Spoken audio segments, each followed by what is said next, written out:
What is going on, guys? It's your dude Shotmaster. In this video, we are going to listen to the podcast, The Making of Madden podcast, where they talk about the community feedback as it pertains to franchise. Now, I got this idea from doing this from my guy Zan, who listened to the podcast where they talked about all the gameplay stuff. I'll put a link to the description down low. Definitely check out his video and hear his impressions. Again, Zan and I are guys who have been down to EA many of times for play testing, for feedback. And so we kind of know the ins and outs of how these things work. And so it's good to hear, especially from Zan's point of view, the gameplay side, and sort of hear, some of the things that he has to say and his feedback on it and how that correlates to the devs and how they're approaching Madden NFL 22 as far as like the animations when it comes to catching, their misinterpretation of gunslinger.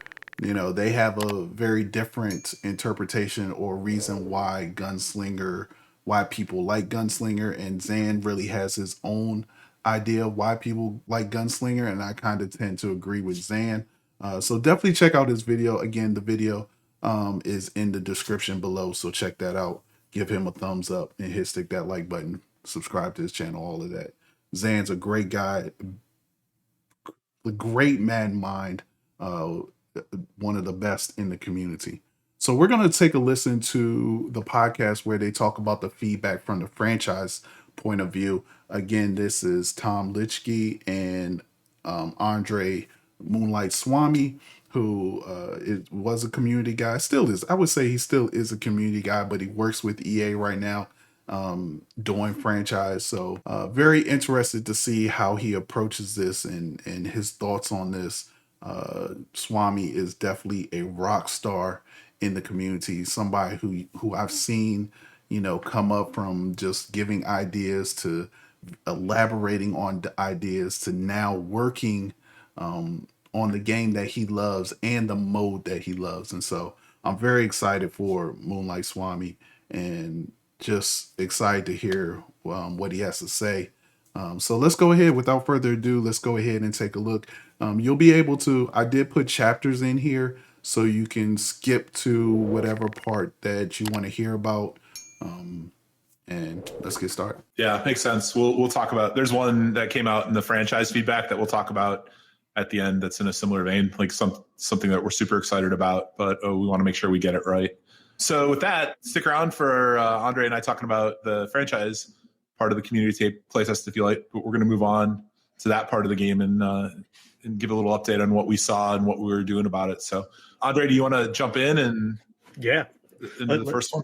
Yeah, let's do it. So starting off with the staff management or franchise staff and coach talents, we adjusted the cost of pretty much all of the coach talents based on the community playtest feedback regarding, certain talents were more powerful than others. So I guess from the very beginning, for head coach and player personnel, because those characters don't fundamentally leave your team, especially in coach mode, the base talents are going to be more expensive in that. Across the board, we made the talents for the ultimate and renewable talents significantly higher, scaled based on their power level. So you might see some as a base of 30 staff points, some might be up to 50 staff points as a base. And then you still have that league setting that can adjust those up or down to really make them powerful. But we wanted to better separate out what is the most impactful to your experience and make those a little bit more expensive right out of the gate. All right, so what he's talking about here is the talent tree for each of the head coach, offensive coordinator, defensive coordinator, player personnel. And during the beta, it definitely was off. But the one thing I thought was off, and I'll be very interested to see if they touch on this, is the goals that you get in order to acquire staff points. Now, you can get staff points when you pre-order the game. You get so many staff points depending on which pre-order edition that you get. But other than that, in order to get staff points, you can't buy them. You have to complete in-game goals in order to get them. Some of them were, to me, kind of outrageous, like score 5 touchdowns, have 375 yards passing again, I wish they would make this scalable so that the commissioner can scale goals depending on, what they are. But then you had some that said just no turnovers. No turnovers and 5 touchdowns were the same. You got the same amount of staff points depending on whether you got that or not. So I thought that could have used tuning. It doesn't seem like they tuned that. It seemed like they tuned how staff points were cost for the individual talents. So let's go on. Yeah, and that's changed from the baseline. I believe in the community playtest, everything cost about 10 staff points. Yep, everything was with 10. that slide. Yep, and so that was the final tuning. Well, at least the launch tuning. We're still going to be watching that really closely. It's a big system. It's a new system. So clearly we're going to have to keep an eye on it and see which talents are popular, which ones turn out to be powerful, which is a little bit of the data we can look at as if a team has this talent purchased, are they more or less likely to get a win than some other talents, and get a power curve per talent just to make that part of our system tuning and such. Mm-hmm. So I know fatigue tuning was a topic that we saw feedback on. Definitely a system that we're going to continue to work on too. It's an interesting one. It's cool that we can replicate. I know that we've talked about in the past, load management being part of the NFL now, more prevalent all the time. So seeing the impact on team, the choices we're making in terms of, leveling up your players versus resting them so that they're at full power or as close to full power as they go into games. We got a bunch of feedback and made some tuning tweaks to that, right? Yeah, it was a little drastic in the community playtest, so we just worked and refined that, made sure that we worked out any bugs that were centered around it, and made it a little bit more logical in those terms. Yep. So it's just, we want to have that curve where at the beginning of the year, maybe you have a little bit of extra fuel in the tank that you could choose to spend on trying to level up some of your players, get them more experience via training. But it's a choice. If you start doing that, they'll be more at risk of wearing down sooner throughout the course of the season. So keep an eye on it. Give us feedback. We're very interested in that one. So before we go any further, those who know me know that I was a big advocate of progressive fatigue. I've been asking about progressive fatigue in franchise mode since Madden 19. Probably even earlier than that. Probably Madden 18, 17. But the problem is, especially with the beta that we played, it was drastic. But I just hope that they don't do it so where it doesn't matter. I think that's the important thing. I feel like it has to matter. And so the first thing that I'm going to do, when I get the game, is go through a whole season and just have, just wear out my guys and see how that plays out, because there should be a difference on whether you do, practice with half pads or full pads. During the course of the season, you give guys days off or practices off during the course of the season than if you just ran them into the ground all season long. So I hope when they tune this, they didn't tune it to, because sometimes, EA has a propensity to do that, right? Just over tune something, and so now it's just non-existent. So I hope that it's still existent. I hope that progressive fatigue, not only in game, but definitely throughout the course of the season, plays a big part in Madden 22 franchise. Agency is another area. I think we felt it was a little bit raw going into the community playtest, and there's a tuning pass that definitely has gone in and will show up in the launch window. Yep.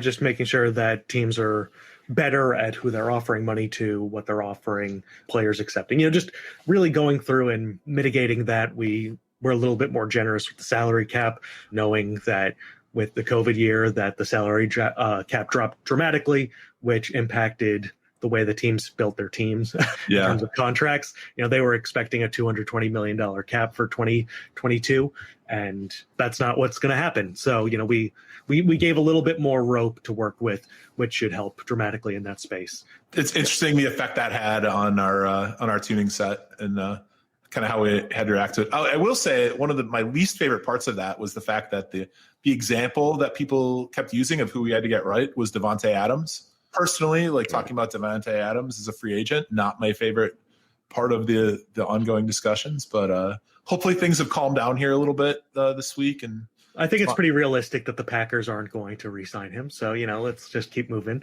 That hurts. It hurts a lot. So draft classes, I know we did plenty of tuning already on those to begin with, but we really prioritized making sure that higher level players had a higher percent chance of having a quality dev trait. I know that that's been feedback that we had received in the past. So, trying to get the players of first round to have most likely be the stars to replicate how we do things on the roster side for the season while still having gems throughout the year. We added a few more generators to the mix, which will produce some specialized players, some higher level talent in certain areas. On top of that, we did a lot of super sim tuning. We finally, the community playtest did not have the super sim changes in it. And we did a tremendous amount there, both in terms of fatigue and in terms of statistics. Probably one of our biggest updates we've made to that in a number of years. All right, let me go back, because he talked about generating draft classes and adding more superstar or hidden dev traits to guys in the draft class. I know one of the complaints for years have been how bad draft classes have been, and he's totally right. Like you would think guys at the top of the draft would be better than guys near the middle or the late end of the draft. And so I think what they're going to do, I think as far as tuning from what he's talking about, is actually putting more superstars or hidden dev traits stars at the beginning of the draft for that first round. And this is huge because a lot of times people, especially in 32-man leagues, people didn't want their first round pick. They would always trade it because more than likely there wasn't going to be anybody that good in the first round anyway. So hopefully maybe this changes things. I'm very interested to hear what you guys think as far as the draft classes now and or before, and how do you think they'll be now in Madden 22? Just through all the tools that we had and what we made changes to. So, I think you're really going to like the results, having a little bit more logic in who gets what statistics, and then better rushing stats for mobile quarterbacks, Lamar Jackson, Kyler Murray, et cetera.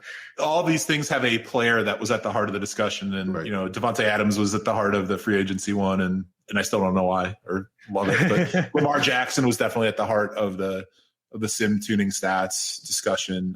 Christian McCaffrey on the running back reception statistic. Clint, I know that we've talked about that at depth about McCaffrey getting those receptions. So that's significantly higher.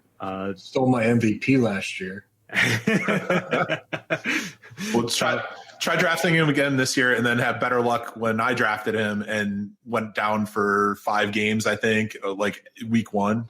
Maybe I shouldn't have been handing him the ball literally every play, but I didn't feel like I really had another choice. But it didn't work. It didn't work out. So, On top of that, we added some new news content, refreshed some of the things there. We have 2 more bullet points. Do you want to start with the coordinators?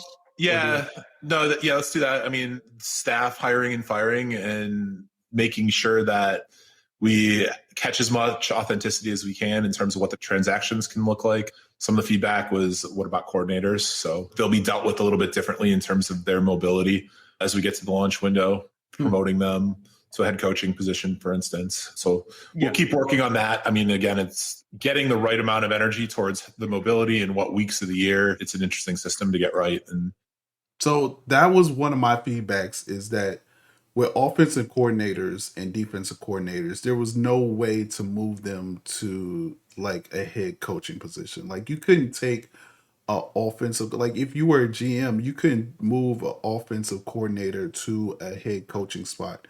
And so it looks like they're looking at that particular scenario of moving these guys around a little bit. Hopefully they can get that in. I doubt they can get it in before launch, but maybe that's a title update later on. Especially against the authenticity versus what's clear, making sure there aren't exploits where coordinators can get pulled away at the wrong time, et cetera. So that's things we're keeping an eye on as we go forward. And I think you'll see more tuning throughout the course of the year in that whole system until we get it to where we really want it to be. Nice. Yep. The more feedback, the better on that. Yeah, absolutely. Because there's a lot of things we can choose to do, but knowing what gamers want and how they're responding to what they already have will be an important thing that we're listening for. Yeah, and the last bullet I put on the list, a little bit similar to the stuff that Clint was talking about at the end, customization was a big theme, a major theme, and that's a thing that we hear it. We're on board too. We don't want to do a little bit of it if we do it. We talked about things like just adding more uniform options would be great, but that feels like that's not really what people want. They want us to go deep into rebranding of the franchises or having more movement options. So we definitely hear you. It's definitely a topic for us all the time. We're excited about that and we're going to get it right, but it's going to be not in 22 as we go into that more deeply. But we're talking about it an awful lot right now in the office for good reason. So keep your ear to the ground. Hopefully we have something to share on that before too. All right. So customization definitely is a big thing that everybody in franchise community has been talking about, especially not necessarily multiplayer leagues, but definitely those guys who like to play franchise by themselves, like to take a franchise, move them, rebrand them, be able to do different things.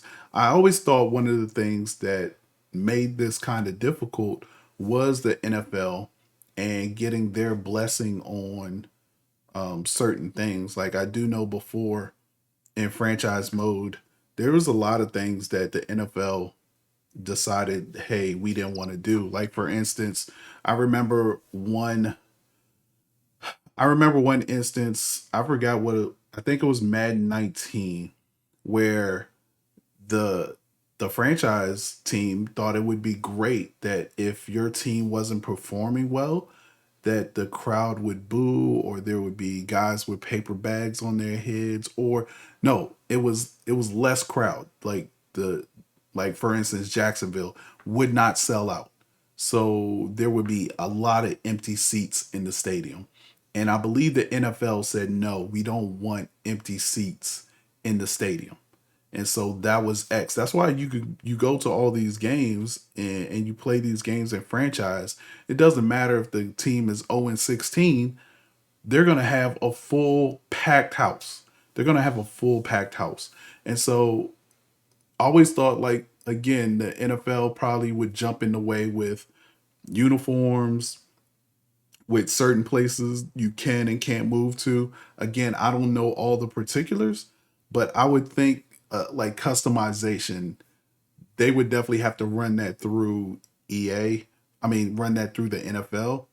And I believe hopefully they can get it all right, and we'll be able to customize fields, stadiums, jerseys, all of that. Like, I get what they're saying. They don't want to sort of half-ass it and just be like, okay, we're going to give you some pre-made jersey options that you can just mix and match. No, I think they want to go, and I've heard them talk about this before, they want to go the full customization route. And I agree with them. They got to get it right. So we won't see it this year, but hopefully we see it next year. That's one of the things I will be writing down and definitely holding them to it come Madden 23. All right. We got about a couple more minutes. I don't know if they talk about anything else, but let's go ahead and see. With everybody. That's kind of it for us. I mean, again, thanks for all the feedback that we got on franchise. A lot of people played it. A lot of people gave feedback. It's a passionate group, which we appreciate and we take very seriously. Like Clint said on gameplay, it's a passionate group. Love all the people playing. There's a lot of people that we saw and even took that next step to put in the effort to give feedback, which is even more appreciated. It was a play test. And the playtest isn't useful unless we hear from the community. So thank you for that. Very much appreciated. That's what we got. Clint and Nick, you guys have anything else you want to add before we move on? Just want to say thanks for including the gameplay guys in the podcast. We love to be on, and everyone got to get the greatness of Nick Farah today, which is fun. All right, guys. So that's going to do it for this episode 6 Madden NFL 22 Community Playtest podcast. Again, learned a lot of stuff, especially in Zan's video where they talked about gameplay. Go check that out. But even the franchise side, I'm glad that they're talking about. I'm glad they're talking about, what kind of helped them decide some of the things that they decided on. I like the transparency. I just want them to be vigilant and keep this going. Like again, the franchise community is very passionate, but the franchise team at EA is very passionate too. And I know there's a lot of things that they want to do. So I hope that they're able to get it all done. The customization, hopefully, when we're talking about moving coordinators to to head coaches, that would be great. Maybe moving head coaches down to offensive coordinators after they get fired. I mean, that would be a little awesome addition as well. I mean, there's a lot of things that was given feedback on that playtest. Franchise was the most commented feature of the playtest. I mean, there was tons of things to go through. We went through some of them on my stream. So appreciate you guys. Guys, make sure you stick that like button, subscribe to the channel. Also, make sure you stick that notification bell. Also, follow me on Twitter at Shopmaster. Follow my Twitch at twitch.tv/ShopmasterTV. And man, Madden 22 is right around the corner.